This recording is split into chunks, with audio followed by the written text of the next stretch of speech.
The broadcast is now starting. All attendees are in listen-only mode.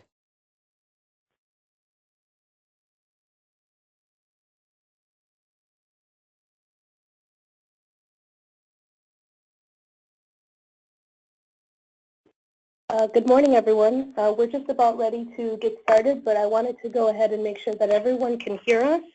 If you could just go ahead and test it out and type yes in the questions panel to the right so that we know every single one of you can hear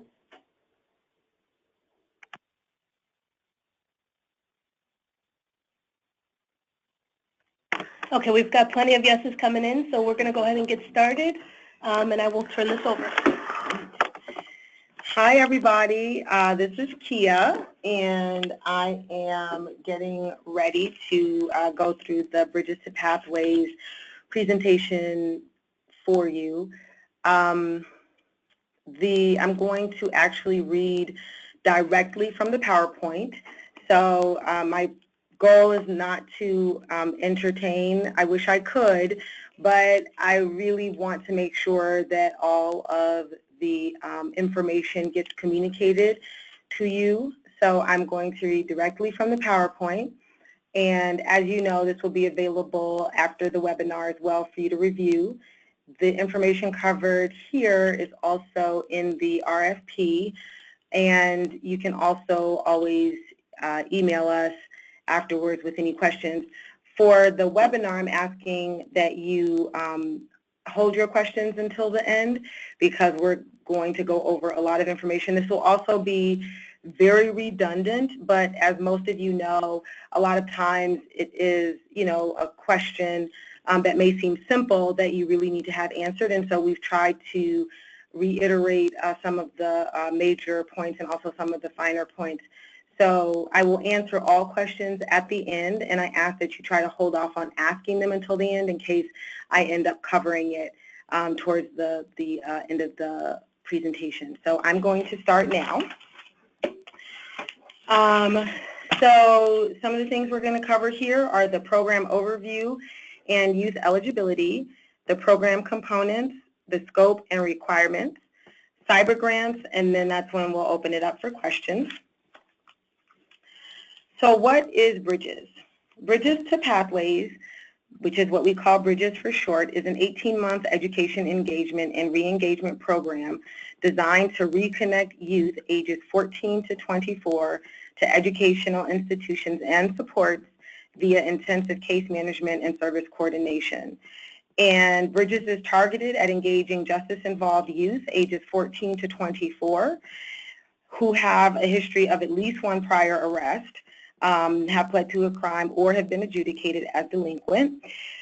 Formerly incarcerated youth ages 14 to 24 who are recently released from incarceration and who are currently living in community, and opportunity youth, which you know are youth who are defined as those being between the ages of 16 to 24 and who are not currently connected to school or to work.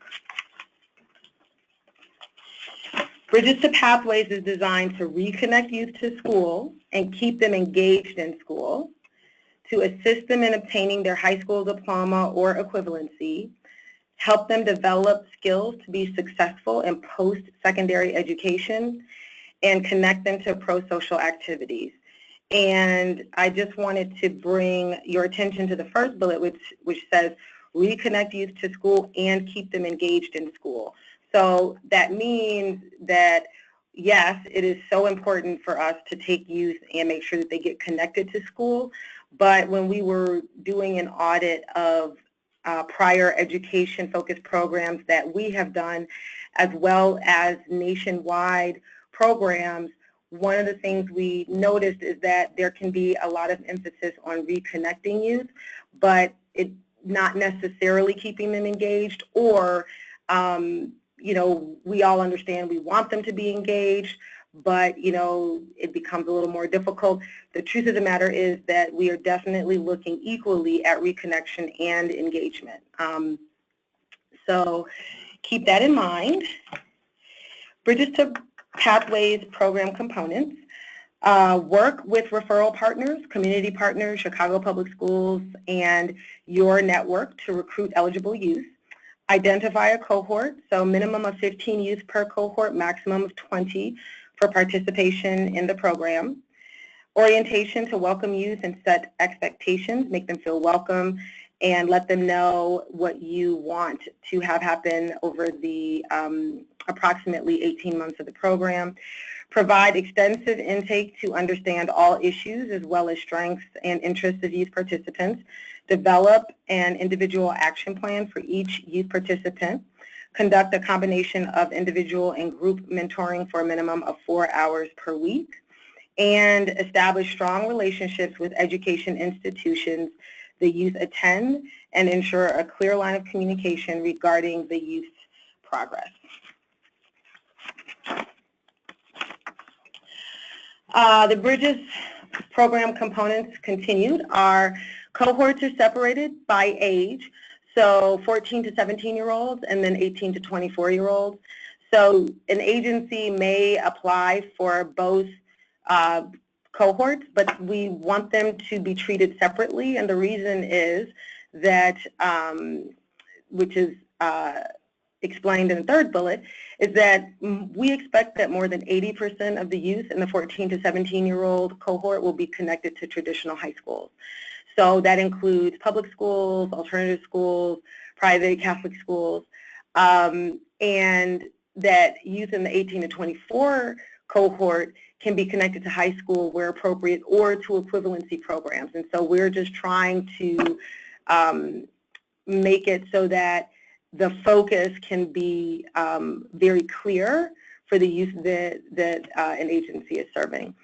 Respondents will provide youth with detailed information on program requirements and expectations, timelines and goals, and all of this will happen through an orientation and writing. And as you know, most of you all have contracts with us already, so this is one of the standard components. But this is so important because this is a slightly longer program. It's also one that is pretty involved in terms of communicating with various people, so not just the youth, but in the case that they have guardians, their guardians.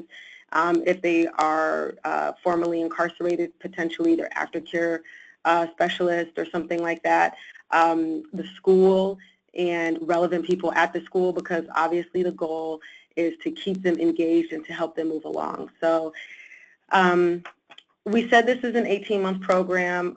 What it is that it's probably a little less than 18 months from the time the program is expected to start through December 31st of 2018. Youth are assigned mentors/case managers, and this position is an integral part of the success of youth participants in the Bridges program. For nearly 18 months, the mentor will be a reliable, caring adult in the life of the youth or the young adult. So the mentor-to-youth ratio in this model is 1 to 15 or 1.5 to 20. So obviously that means one mentor for 15 youth or one full-time mentor and a part-time mentor for 20 youth. And mentors will be responsible for the following. They will be responsible for recruiting youth, building and maintaining a relationship with the youth, communicating with the youth's parents, guardians, aftercare specialists, the youth school, etc., coordinating services for the youth, for example, tutoring services, clothing, transportation, mental health services, because the job of the mentor and case manager is to get connected with the youth, develop a relationship with them, and understand their lives so that you can move them along this spectrum to help them complete school. And so, as we all know, there are so many other things that can potentially impact a youth's ability to get connected to school and then remain in school in a successful manner. And so those are the things that we want you to find out, and then those are the things that we want you to help coordinate services and aid them in. Providing and conducting initial assessments, including tape tests, ensuring youth get connected to and remain connected to school or the education institution, communicating with youth on a daily basis or every other day, and maintaining a consistent connection with the youth over the summer and over holiday break. So if any of you also applied for or read even though Youth Working for Success contract, you'll notice that we're starting to have a lot of this language in there where what we really want is the mentor, which most agencies and most of you guys do already, but we're highlighting it, that what we really want is for you to be a consistent presence in their lives. And so this idea that, the summer comes or the holiday comes and, maybe you don't talk to them, we don't want that to happen. We want you to stay consistent with them.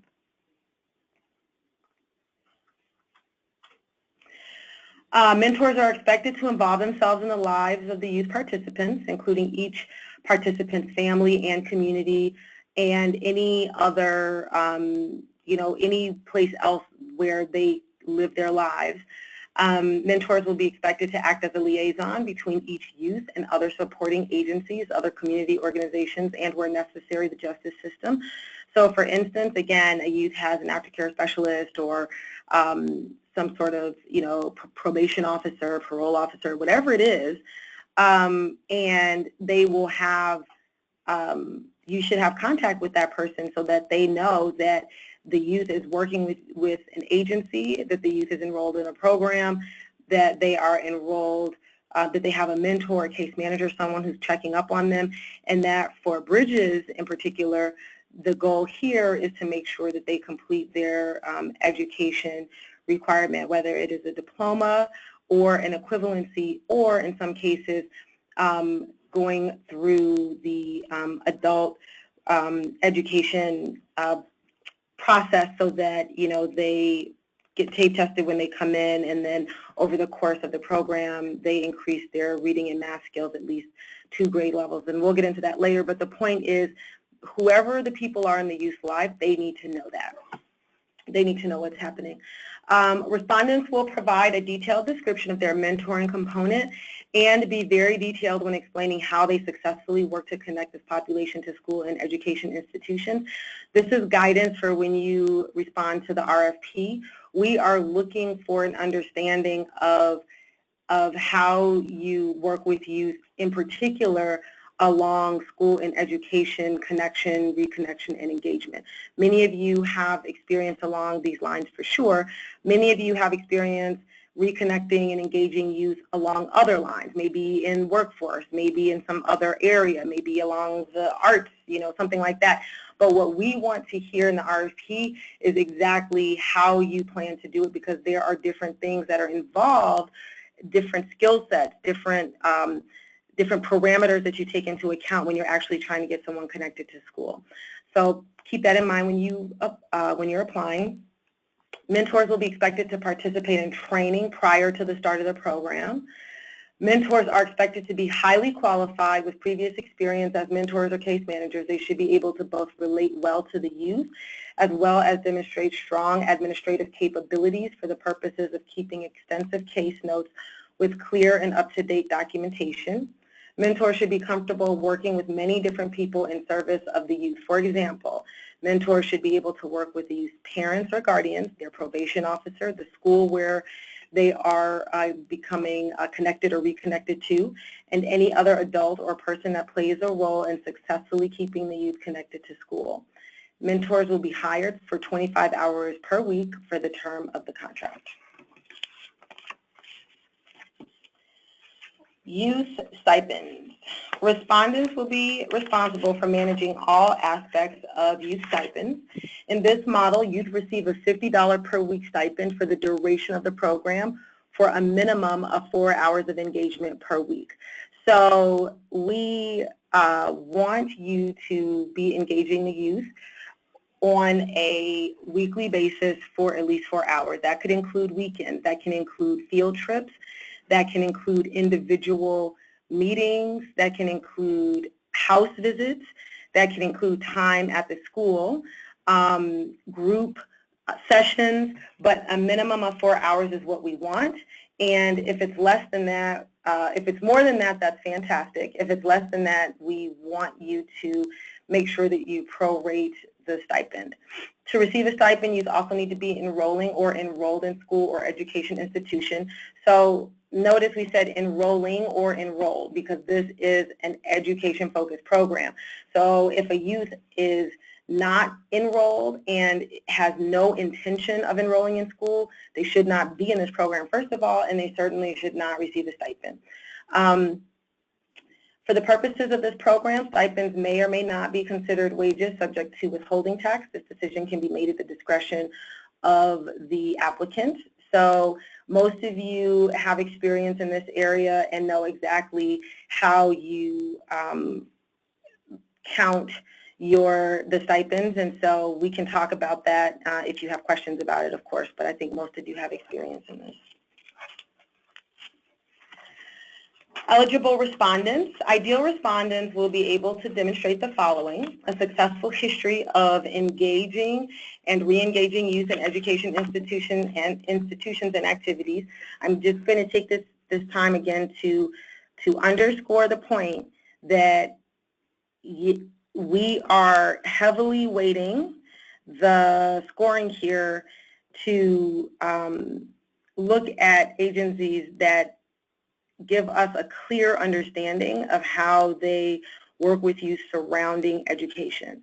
So even if you have the most fantastic workforce development program, but you don't tell us anything about what you do with education, or you don't successfully draw the line between the work that you do in workforce and how you can translate all of that into making sure that youth are connected to schools, that is not going to be a successful proposal, because we are in particular interested in reconnecting. And CPS is a large bureaucracy, so if you are not used to working with them, that's okay, because like we said, there are charter schools, or alternative schools, private schools, Catholic schools, there are all sorts of alternatives. But as an example, because CPS is the largest school repository in this scenario, if you don't have experience working with them, you would want to highlight other experience you have, or if you do have experience working with CPS, you will want to let us know that. Success connecting opportunity youth, justice-involved youth, and recently incarcerated youth to education institutions, high school, community college, successful record of youth who prepare for and pass the GED test, success in working to keep youth enrolled and participating in school, experience in social and emotional learning, positive youth development and/or cognitive behavioral therapy, specifically related to dealing with issues surrounding why youth have difficulties remaining connected to school, provide youth mentoring and intensive case management, foster group and individual involvement in healthy social activities, and engage in activities that increase bonding to schools and cohorts. Ability to recruit and engage opportunity youth and youth who are justice involved or at significant risk for justice involvement, and the ability to identify other services offered by the agency to support youth and their families, for instance, family counseling, enrichment activities, and tutoring.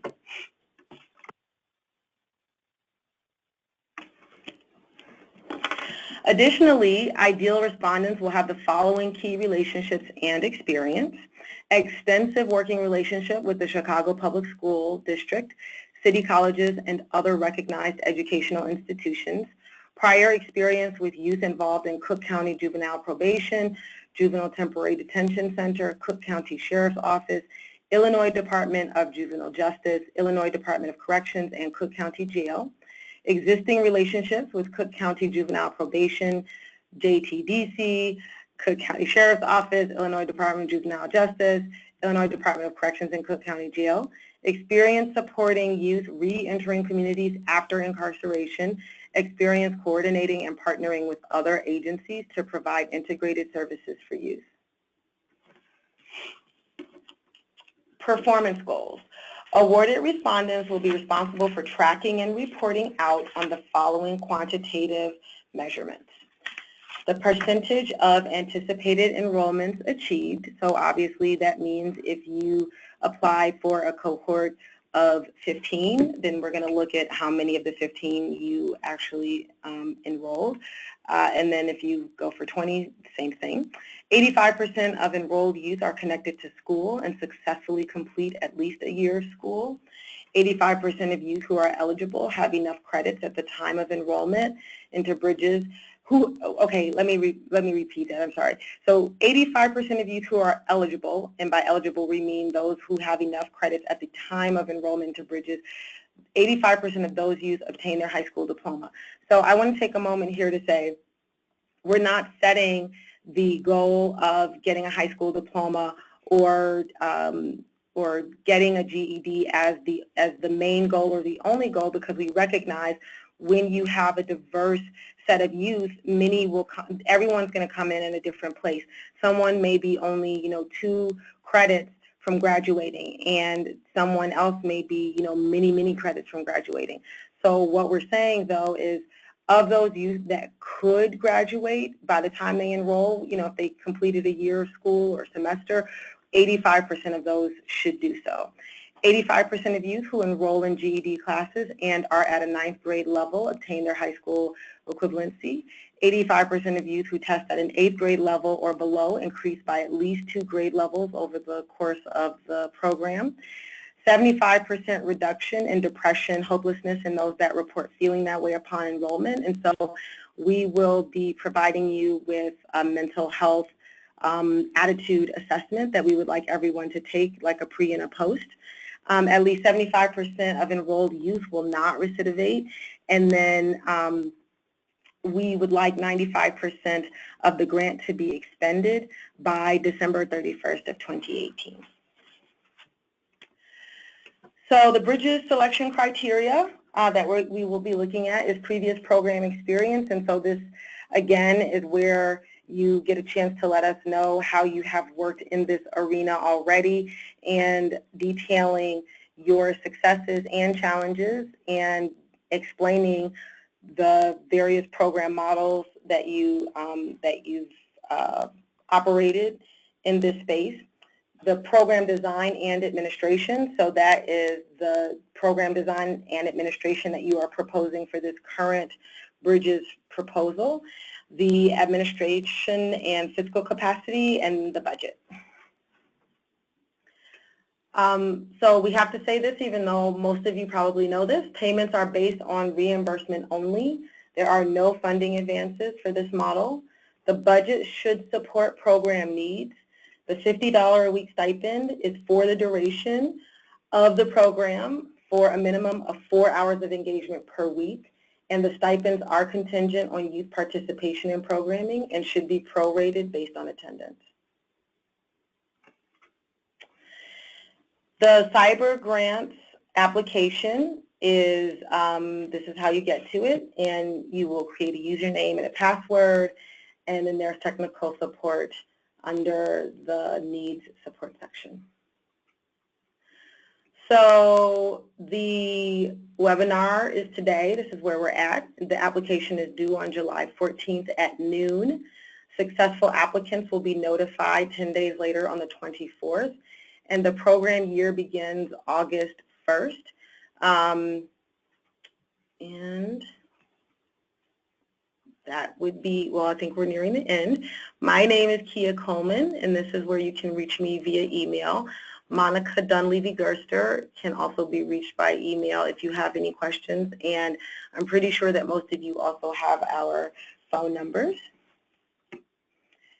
So I would like to thank you so much for attending the webinar and for listening to this presentation and allowing us to be a little bit redundant. And now I'm going to open it up for questions if anyone has any.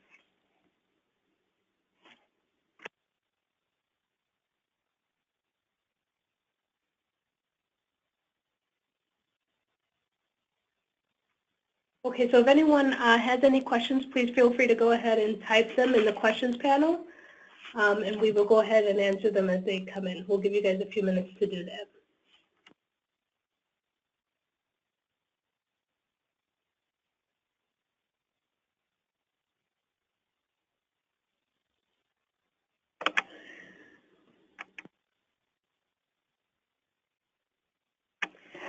Okay, we have a question. First question, can an agency apply for 2 different cohorts of 20 youth in the same proposal?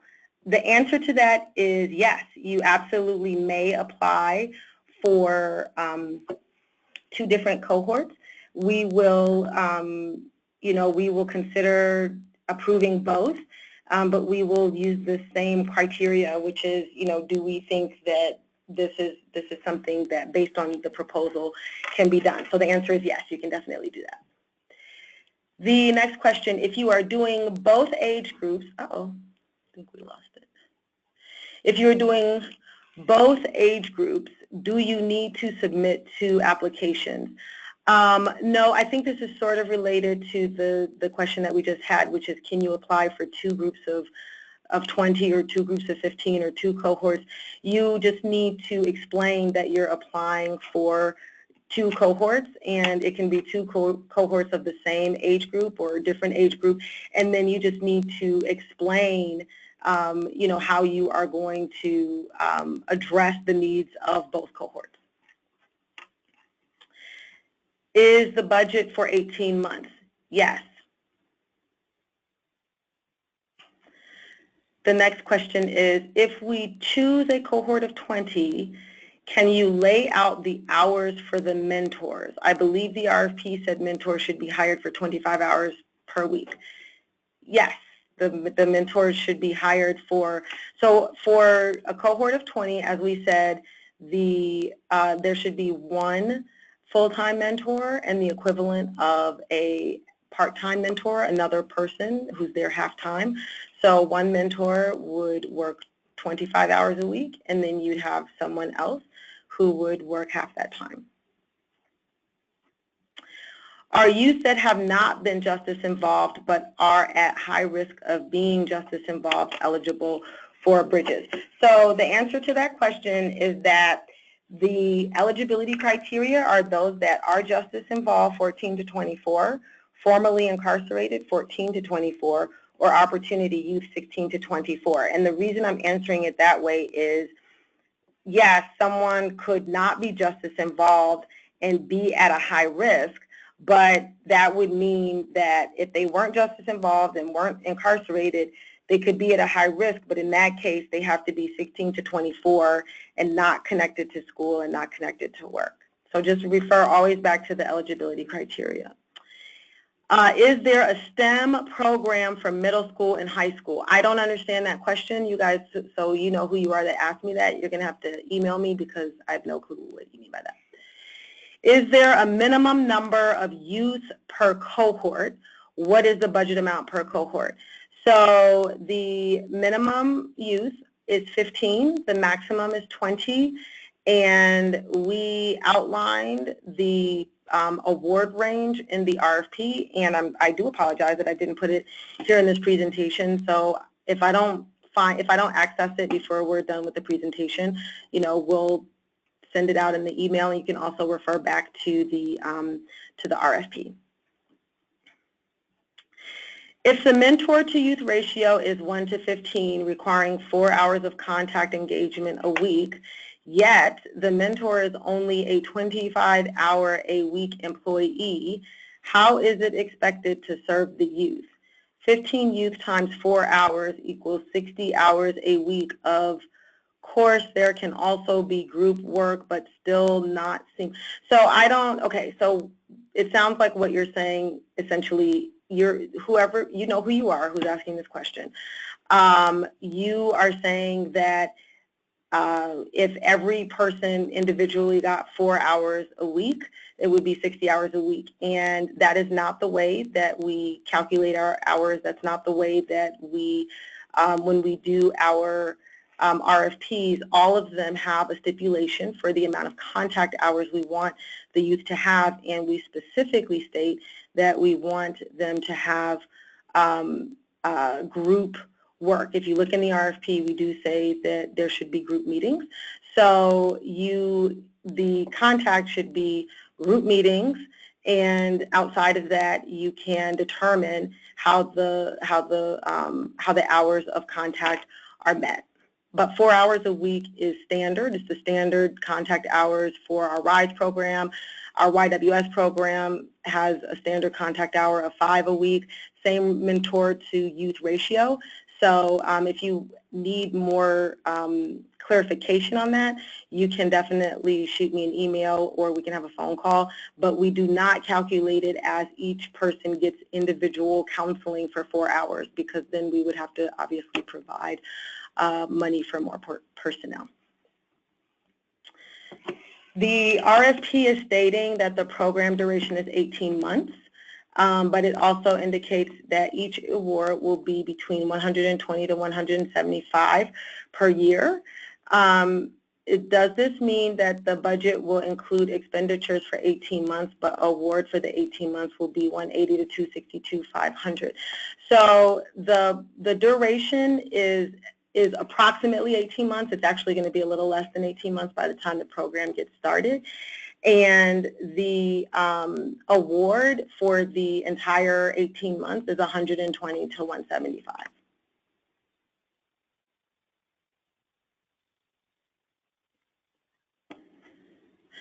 Next question. Our agency's expertise is mainly in workforce development. However, the project director has extensive experience in WIOA youth in and out of school and has worked with opportunity youth. Would her experience highlighted in the application count as experience in the response? I think that this is a good question.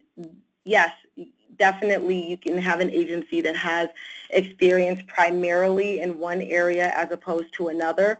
What we are looking for is just the ability for you, if you're strong in a lot of areas, and this might be a somewhat new role for you to play in this education space, what we want is to understand then how you're going to translate the work that you do currently into executing this RFP, and certainly, highlighting any staff that would be staff to the project, highlighting any staff and their accomplishments or their expertise, and then also any other services that your agency provides and how that is transferable to this RFP. So it's more important for us if you have experience, great, and you need to highlight that. And if you don't have extensive experience, what's going to be important is for you to explain in the RFP how your current competency is going to be directly transferable to working to executing this program in the best way possible.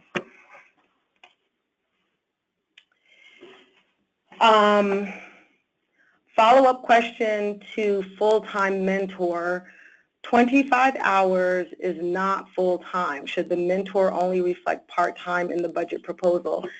When we say, so for us, when we say 1.5, like full-time and part-time, that is the language that we're using per the contract. Full-time hours for this contract are 25 hours, and then half of that is what a mentor who is working part-time on this program would be. So that's how you should do your calculation. We are a STEM program. Are we eligible for this grant? Any nonprofit, for-profit institution is eligible to apply. What is the only important thing is that you can show that you can fulfill the requirements of the proposal. If the budget is for 18 months, then what is the annual budget? Okay, let's talk offline, because if the budget is for 18 months and then you want to know what the annual budget is, what you would do is take that and then divide it by 18 and then multiply by 12, and that would help you to see what the yearly, what the annual budget is.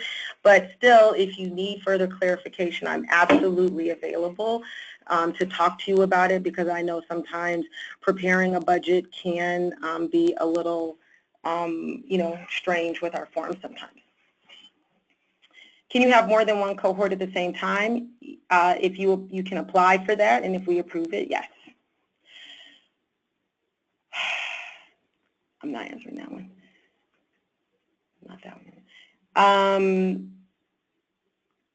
Yes. Can we double the amount of award if we serve 2 cohorts? Yes, because the award is per cohort, not per agency. Because the role of a mentor is technically very different from that of a case manager, are you expecting 2 separate positions or 1 person to perform both roles?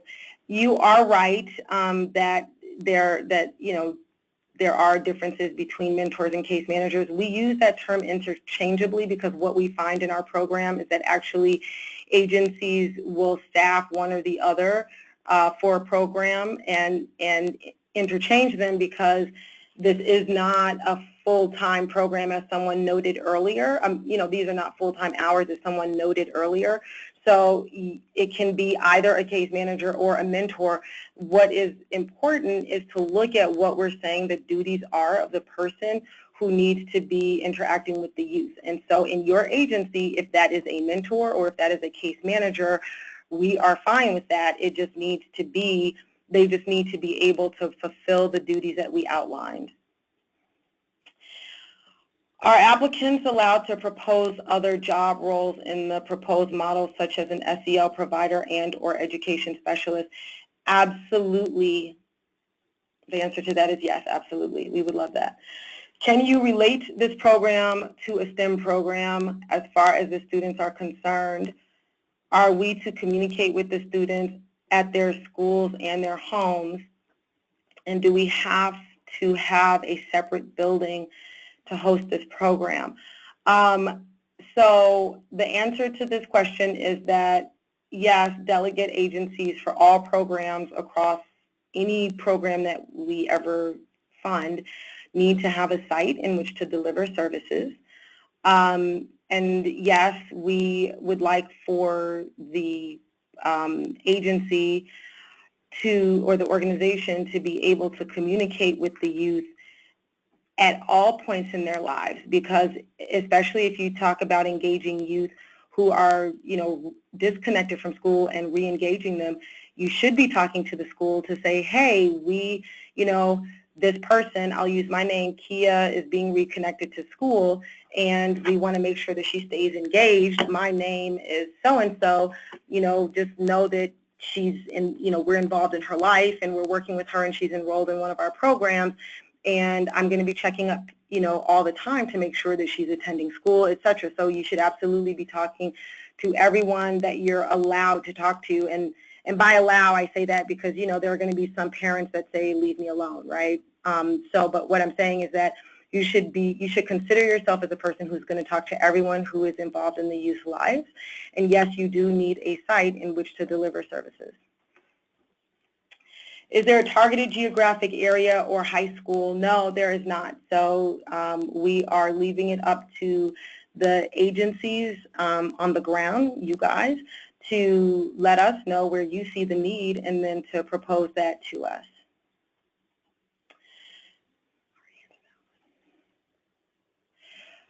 Is there a recommended plan for clients if they are diverse learners? So this is, from the city perspective, this is why we are contracting with agencies. We consider you all to be the experts. So we are expecting you to be able to deal with diverse learners. We certainly can provide resources that you can reach out to, or potential partnerships. But if you are applying for this grant and we have outlined the eligibility criteria, which are youth who are at risk or acutely at risk that have obstacles, you can assume with nearly 100% certainty that there will be diverse learners, and so you should be prepared for that. Is this a new initiative for the department? Somewhat. We did have the Bridges program for the past 3 years. Actually, it was designed a little differently, and with feedback from many people, we changed it and made it, we believe we made it better. Can one person be hired for the full-time and part-time position? Theoretically, I have to think about that. I have to think about that. I'm not I'm not sure. So let's talk about that offline. The reason I'm trying to consider that is I'm calculating the hours in my mind.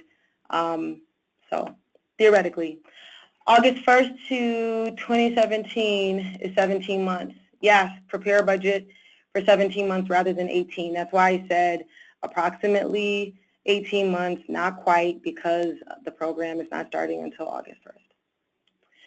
Is there a match requirement? Yes, there always is in every grant that we issue. Will there be special consideration in regards to the program's goals and what can be achieved among clients that are diverse learners? Maybe email that, and we can talk about that offline, because I'm not exactly sure. I'm not exactly sure what you mean by that, because I think that we've been pretty clear about who we think should, if someone is close to graduating, we would like them to graduate. And we're very clear that we're not saying that everyone has to graduate. It would be fine if you had a cohort of people who none of them were close to graduating. None of them then would be held to that outcome. So that's one thing. The second thing is that goes the same for the GED. What we did say is for people who do not test at 9th grade or higher, so those that are below 9th grade, what the goal that we have for them is that they would gain 2 grade levels. Now, certainly, if when someone comes in and they're tape tested, there are other circumstances or different things. I mean, I think we would want to know about that, but I think we tried to create 3 buckets that we think kind of cover where people would fall. But definitely our goal is to make sure that we are helping every youth that enrolls in the program to advance in the most comprehensive way possible for them. So we are allowing this to be tailored to the individual.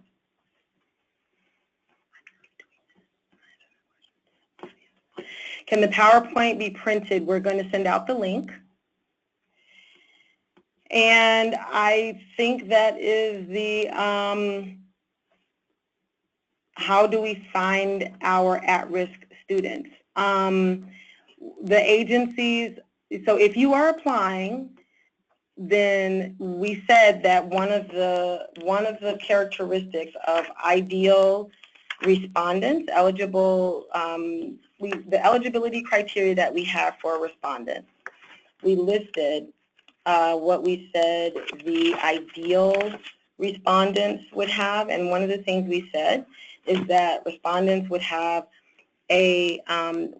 success connecting opportunity youth, justice-involved youth, and recently incarcerated youth to education institutions, a successful record of working with the youth, the ability to recruit and engage opportunity youth who are justice involved or significant risk for justice involvement, etc. So what we mean is that as an agency, you should already have your hand on the pulse of that community. So if this is a new demographic for you to be working with, this might not be the best RFP to respond to, because an agency needs to be able to hit the ground running. We certainly do plan to provide introductions and connections to justice, some of our law enforcement partners and referral partners, etc. But we are saying that agencies should, over the course of a year to 18 months, be able to engage 15 to 20 youth who have education needs. So if you don't think that this is you, I probably would not apply for this RFP. You should definitely be able to reach out and have through lines already to reach out into that community. All righty, thank you all. That was the end of the questions. I really appreciate it. Please feel free to email myself or Monica afterwards with any questions. We're more than happy to help you. I know this is an extensive RFP, but the feedback from the community at large is always that we need some sort of supports in order to help youth meet their education goals and the requirements that we have of them. So that's what we want this to be. If you need any further guidance, let us know. Thank you so much and have a wonderful day and a wonderful 4th.